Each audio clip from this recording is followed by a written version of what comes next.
The rain had been falling all afternoon, the kind that doesn't pour so much as linger, gray, steady, and tired. Inside the little family restaurant just off Route 30, the air smelled like warm bread, coffee, and the faint tang of cleaning solution. It wasn't fancy. The booths had seen better days, the napkin dispensers were always half empty, and the jukebox in the corner hadn't worked since last winter. But people came anyway.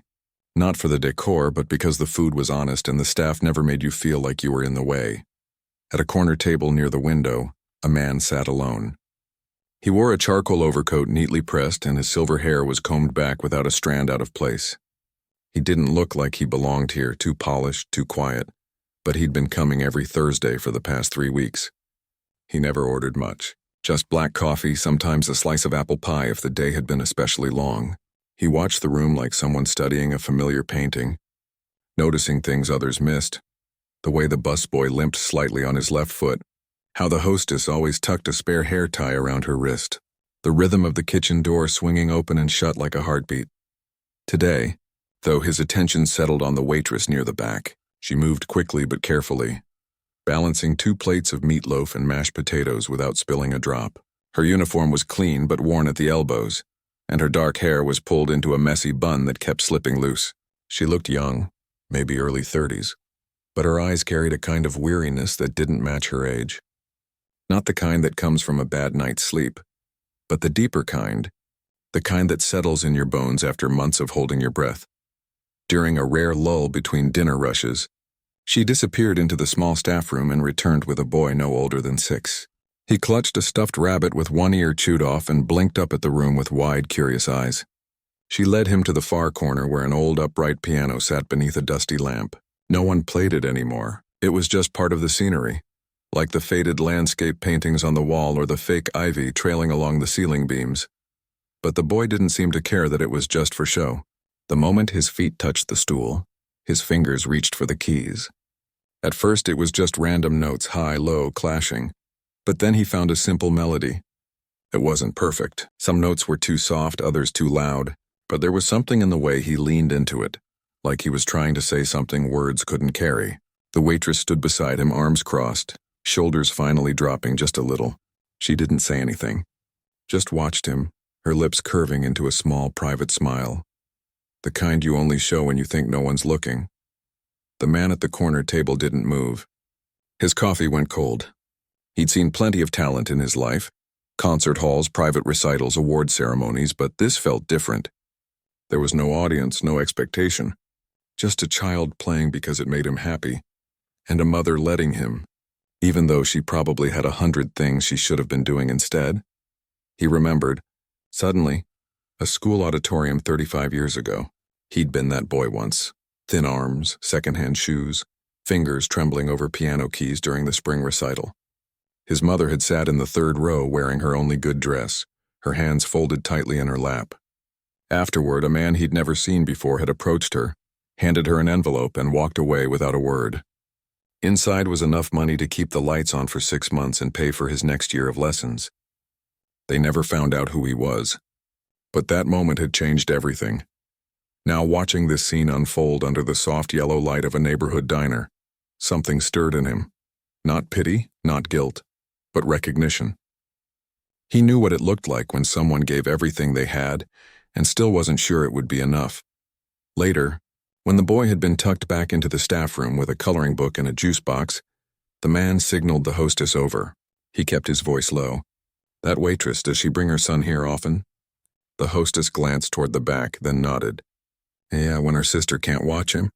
She's got the evening shift, so it's tough. But she's good with him, always finds a way." "Does he play like that often?"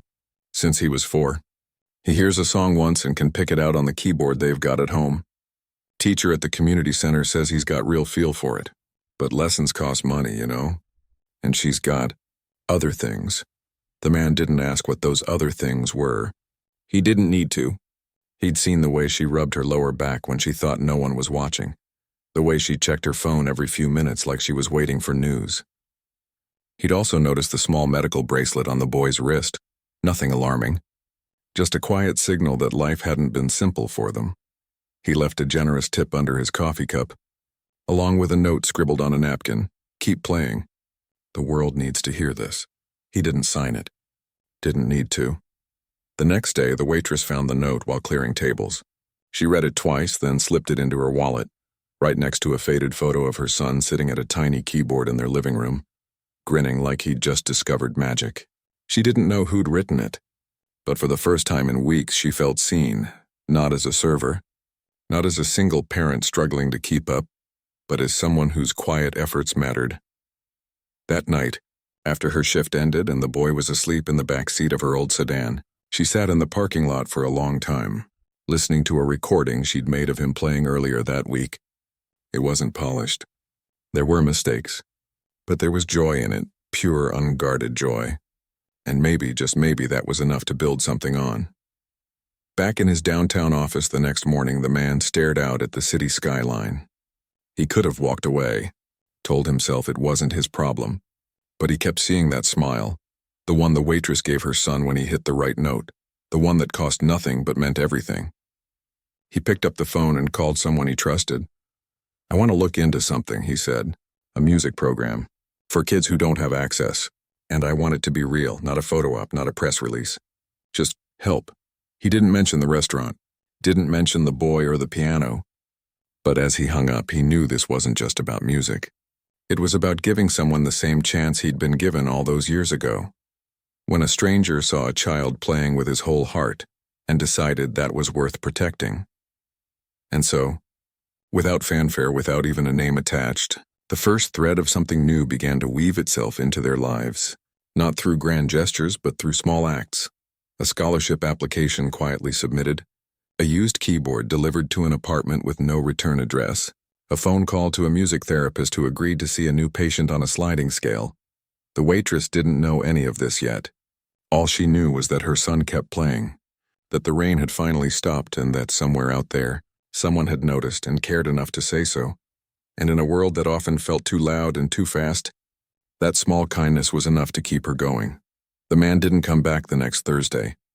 The waitress noticed right away, not because she'd been waiting for him, but because the corner table felt empty in a way it hadn't before. She told herself it didn't matter. He was just another customer, one of hundreds she served each week. But something about the note he'd left behind, the quiet certainty in those few words, had stayed with her longer than she expected. She kept it folded in her wallet, next to the photo of her son at the keyboard. Sometimes during her break, she'd pull it out and read it again, as if checking to make sure it was still real. "Keep playing. The world needs to hear this."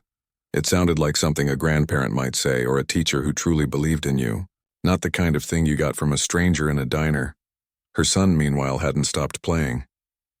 Every chance he got, at home on their secondhand keyboard, at the community center during free hours, even humming melodies while brushing his teeth. He was lost in music. It wasn't just that he could mimic songs he heard on the radio. It was how he changed them, added little flourishes that made them feel like his own. His preschool teacher had mentioned it once during a parent meeting. He listens differently, like he's hearing the spaces between the notes, not just the notes themselves. She didn't know what to do with that. Music lessons cost money they didn't have. The community center offered a few slots for low-income families, but the waiting list was 6 months long. And even if they got in, it would only be once a week, barely enough to feed the hunger she saw in his eyes every time he sat down to play. Still, she encouraged him. She'd stay up late after her shifts, watching videos on her phone about how to teach rhythm to young kids, or how to explain chords without knowing music theory herself. She'd clap when he finished a new tune, even if it was messy. "You're getting better every day," she'd say, and he'd beam like she'd handed him a trophy. One rainy Tuesday, much like the day the man first appeared, he walked into the restaurant again. Same coat, same quiet presence. This time he sat closer to the piano. She served him without comment, her movements automatic after years of muscle memory, but when she turned to leave, he spoke softly. "Is he here today?" She hesitated, then nodded toward the staff room. "He's coloring. I'll bring him out in a bit during my break." The man gave a small nod. "I'd like to hear him play again if that's all right." There was no demand in his voice, no expectation. Just a simple request, delivered like he was asking for the time of day. She felt a flicker of something, not suspicion exactly, but caution. People didn't usually ask to hear a 6-year-old play piano in a diner, but then again, people didn't usually leave notes like the one in her wallet either. Later, during her 15-minute break, she brought her son out. He was shy at first, hiding behind her leg, but the moment his fingers touched the keys, he forgot everything else.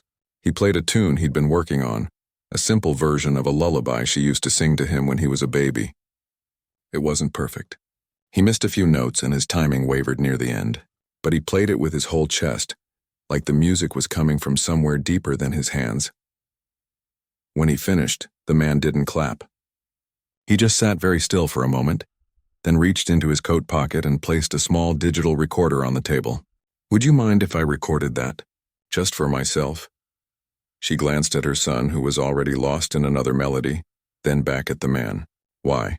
"Because it's honest," he said simply. And honest things are rare.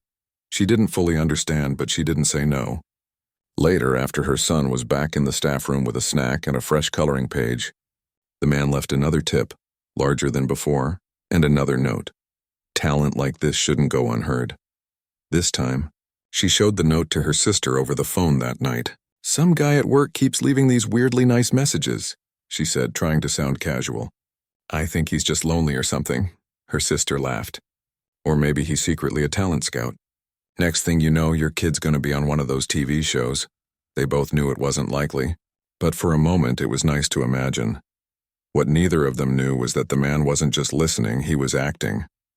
That night he called a contact at a respected music school on the north side of the city. He didn't mention names, just described a child with natural ear, limited resources, and a mother who worked double shifts to keep food on the table. "Is there any way to help?" he asked. The answer came slowly. There were scholarships, yes, but they required auditions, applications, parent interviews. Most families in their situation never made it past the paperwork. But the man wasn't looking for red tape. He wanted a door to open quietly and completely, so he made an offer, full funding, not just for weekly lessons, but for transportation, a proper instrument, and access to a music therapist who specialized in children with mild developmental delays. He'd done his research after noticing the bracelet and asking discreet questions. In return, he asked for only 2 things: total anonymity, and a promise that the family would never be pressured to speak to the press. The school agreed. They'd seen this kind of quiet generosity before, from donors who believed help should feel like luck, not obligation. A week later, a plain envelope arrived at the waitress's apartment.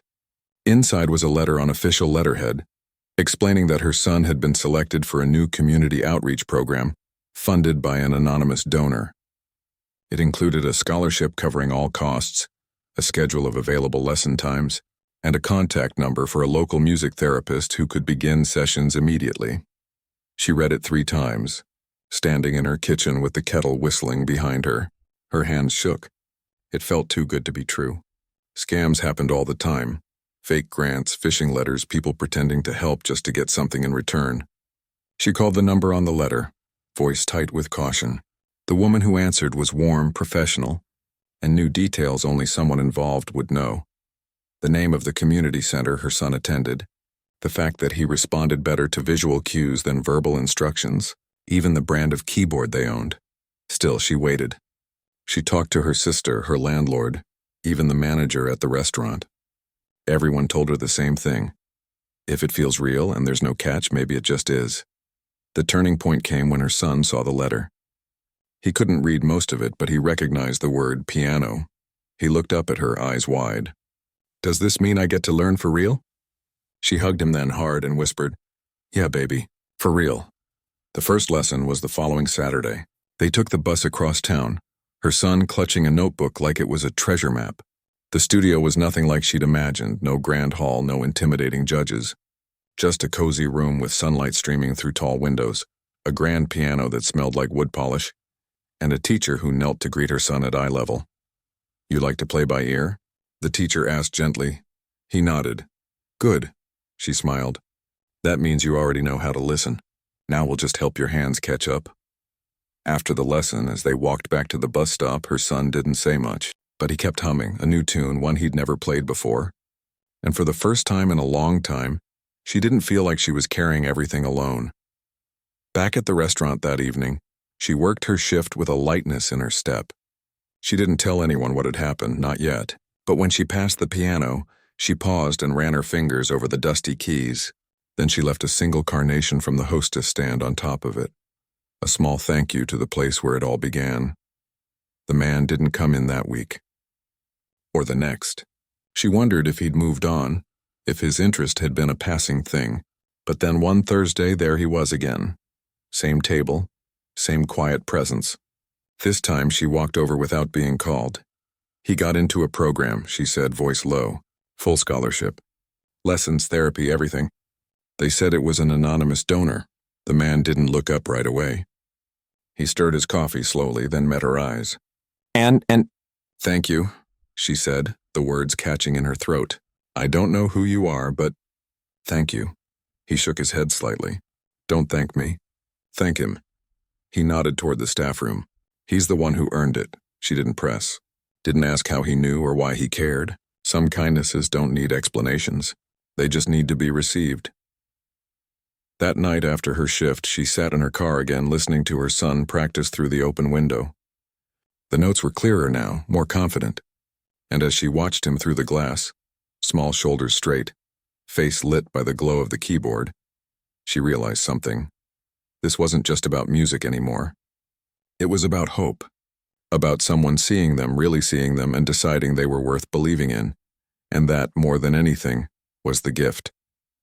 The lessons began to take root like seeds in good soil. Every Saturday morning, the boy walked into the music studio with his notebook tucked under his arm and his shoes tied just a little too tight, the way he liked them. His teacher never rushed him. She let him explore, let him make mistakes, let him find his own way into the music. And slowly something shifted. His fingers grew steadier. His ear sharpened.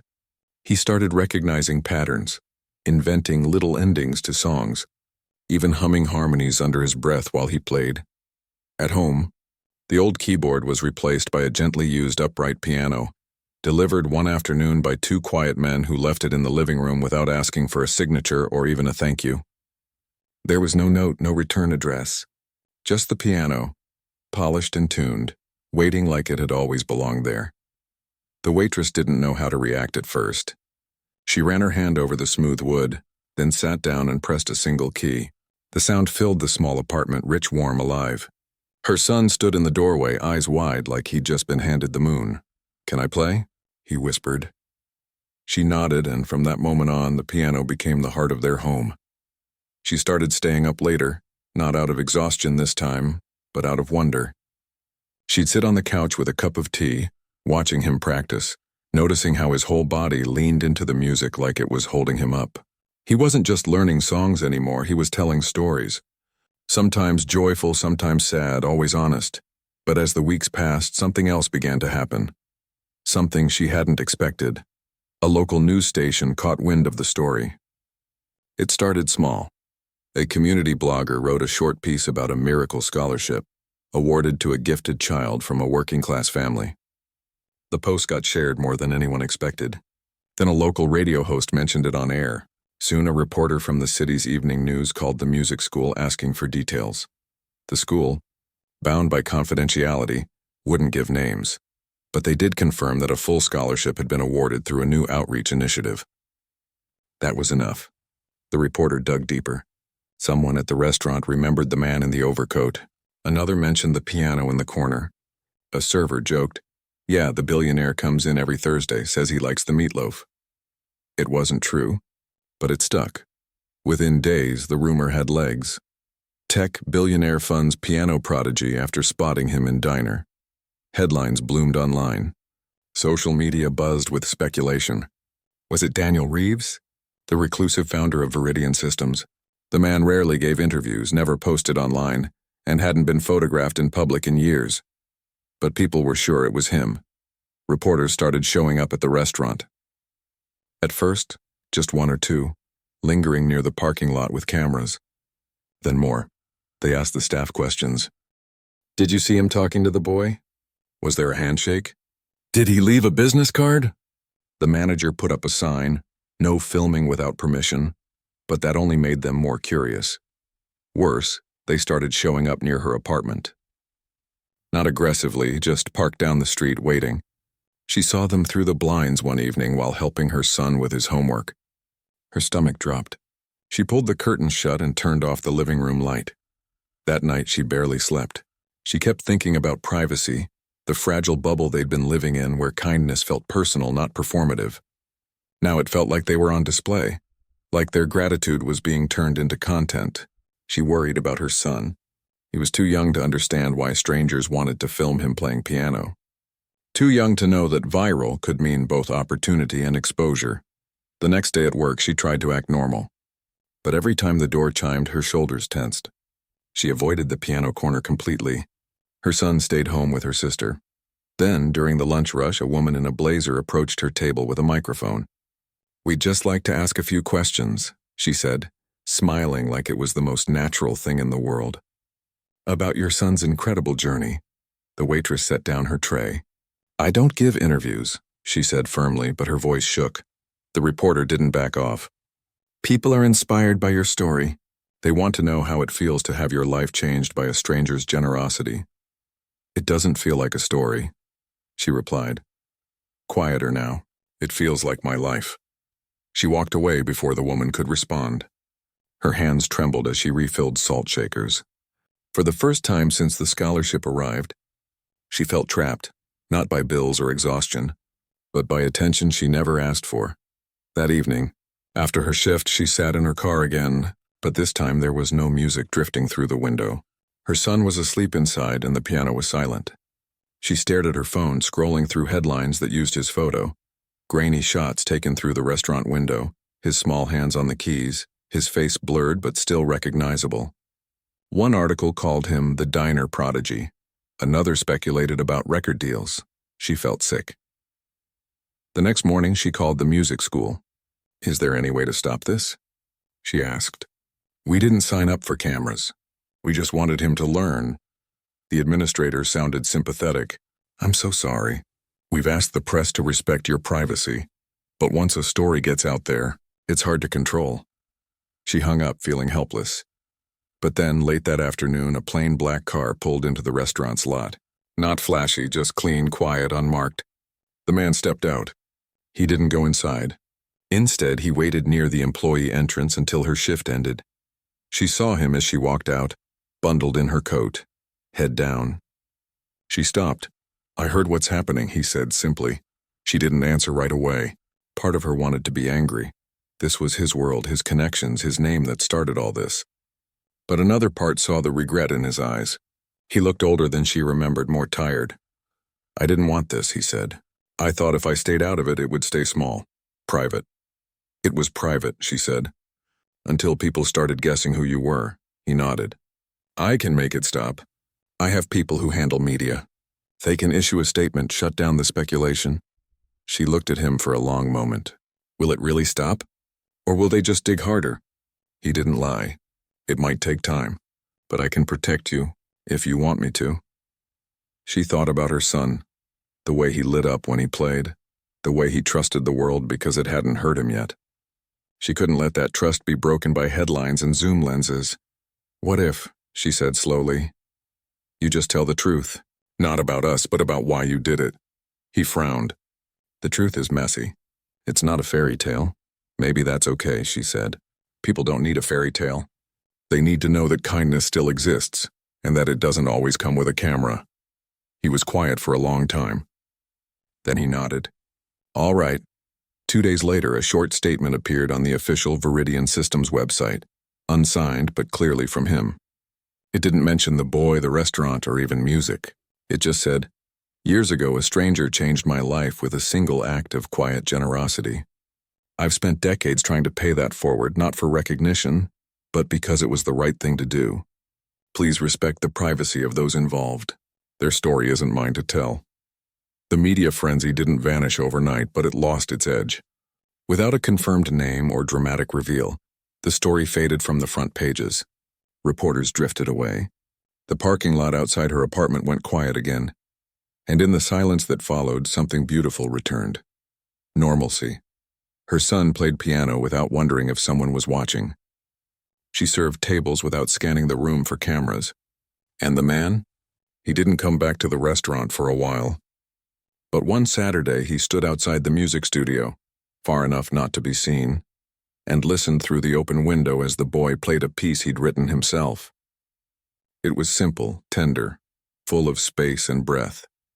When it was over, the man turned and walked away, hands in his pockets, a small smile on his face. No one saw him. No one needed to, because the real story wasn't about who gave or who received. It was about what happened in between, the quiet belief that someone's light, however small, deserved to be seen and protected. The weeks after the news died down felt like coming up for air. The boy played again without glancing toward the windows. His mother stopped checking her phone for unfamiliar numbers. Even the restaurant settled back into its usual rhythm. Booths filling with regulars, the clatter of dishes, the low hum of conversation. Life returned to something close to normal, but it wasn't the same normal as before.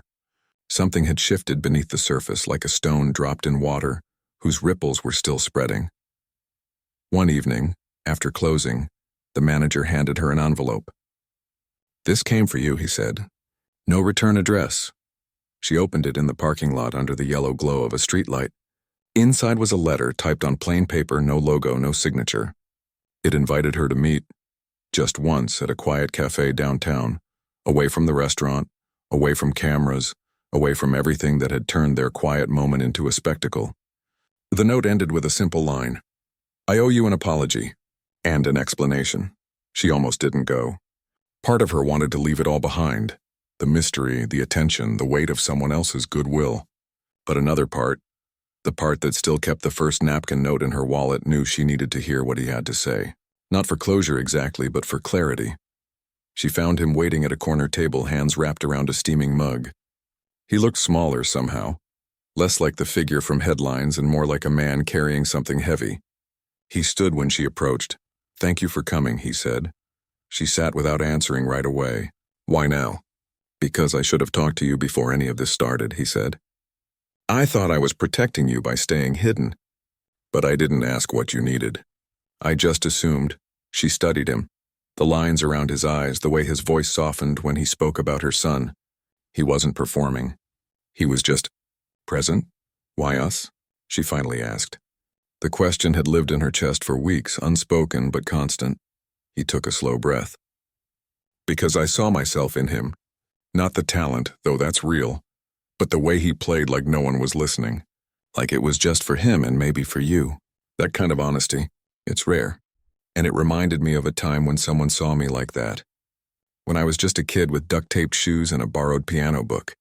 He told her about his childhood then, not in grand strokes but in small, real details. The apartment with thin walls and colder floors. The mother who worked 3 jobs and still sang lullabies every night. The school recital where a stranger handed her an envelope that kept the lights on through winter. "I never knew who he was," he said, "but I promised myself that if I ever had the chance, I'd do the same for someone else." She listened, not as a recipient of charity, but as one human hearing another's truth. "I didn't want you to feel like a project," he added, "or a story. I just wanted you to have room to breathe, to let him grow without worrying about the next bill or the next appointment." She looked down at her hands. "You gave us more than room. You gave us hope. And now," he said gently, "I've made it complicated." She shook her head. "It was already complicated. You just made it bearable." They sat in silence for a while, the cafe noise wrapping around them like background music. Then she asked the question she'd been afraid to voice. "Do you expect anything from us?" He met her eyes without hesitation. "Nothing. Not a thank you, not a photo, not even a promise to keep playing. Just live your life. That's enough." Something loosened in her chest then, a knot she hadn't realized was there. She'd been bracing for strings, for expectations, for the moment when the kindness would come with a price, but there was none. Just a man who remembered what it felt like to be seen and wanted to pass that on. Before she left, he handed her a small folder. Inside were forms for a flexible part-time job at a local nonprofit, hours that worked around her son's schedule, pay that covered more than rent, and benefits that included counseling and childcare support. "It's not for me," he said. "A friend runs it. They're hiring. I just made sure your application got seen." Again, no fanfare. No spotlight, just opportunity offered quietly.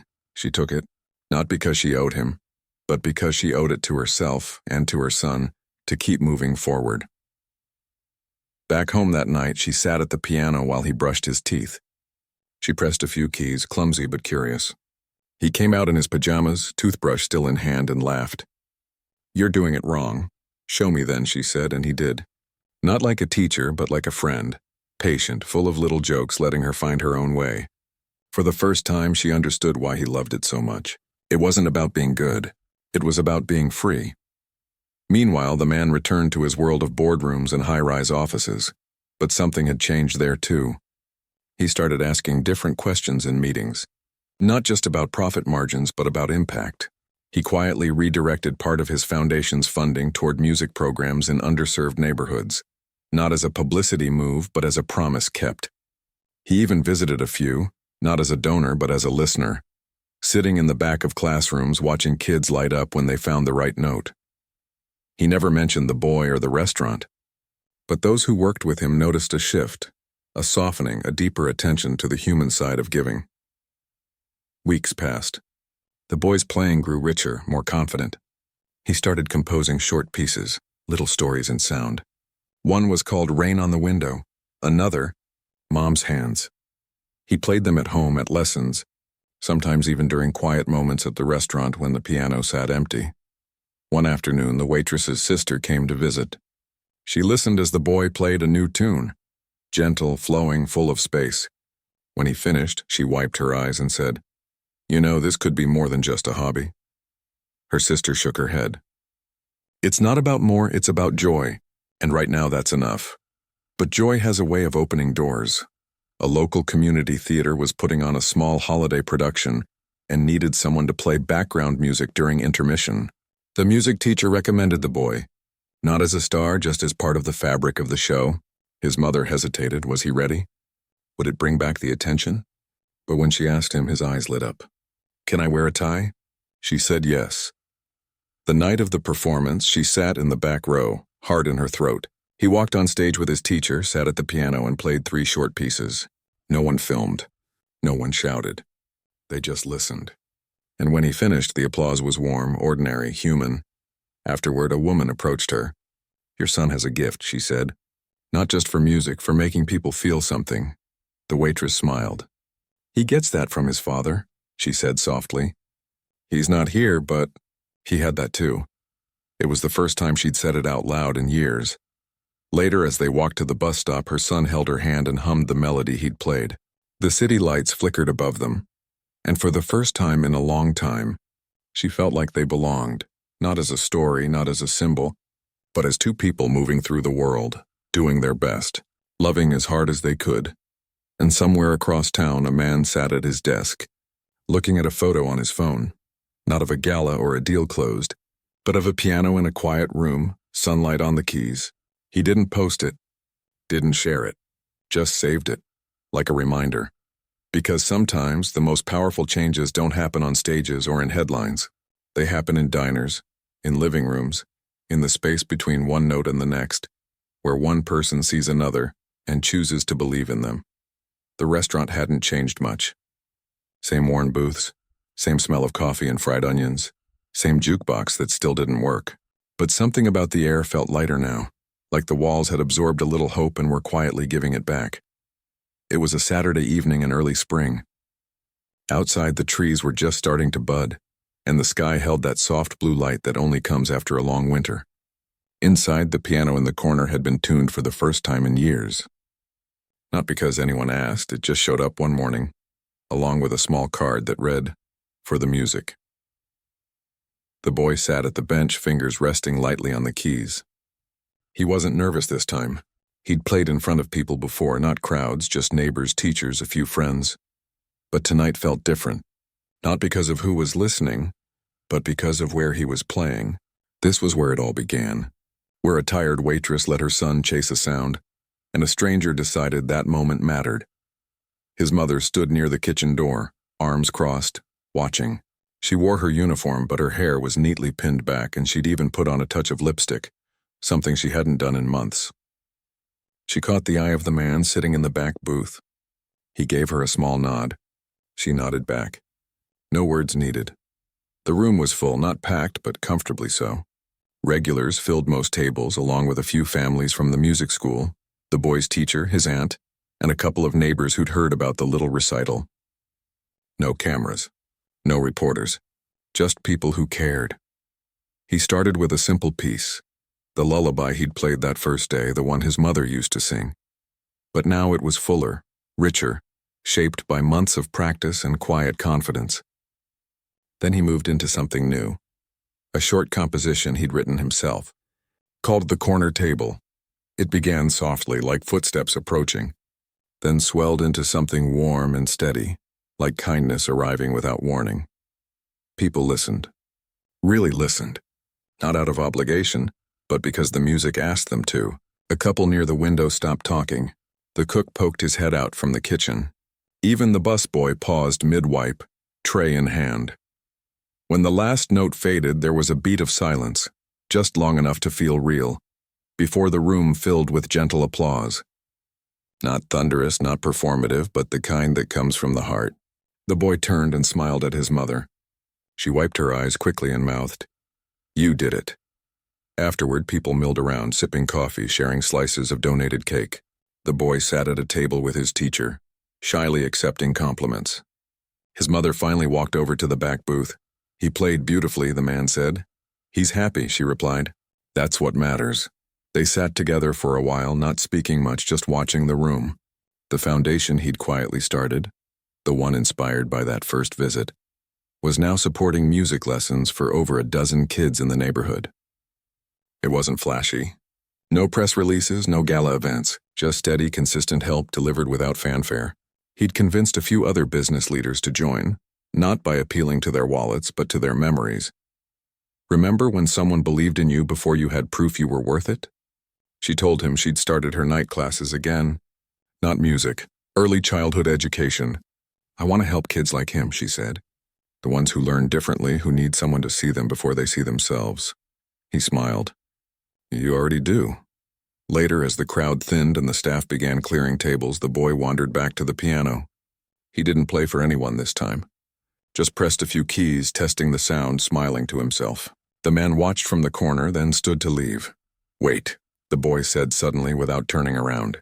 "Can you hear this?" He played a short phrase, 3 notes rising, then falling. It was simple, but it carried something. Gratitude, maybe, or peace. The man stopped. "Yes," he said softly. "I hear it." He didn't stay for the rest. He walked out into the cool evening, hands in his coat pockets, the city humming around him. No one followed him. No one shouted his name.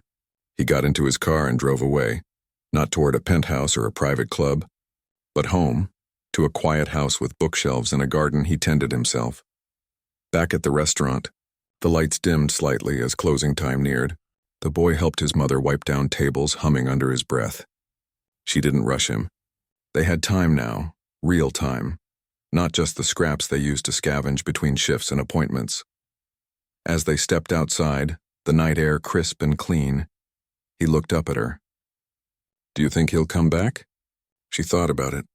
"Maybe, maybe not. But it doesn't matter. Why not?" "Because what he gave us wasn't something you return," she said. "It was something you pass on." And in the weeks that followed, they did.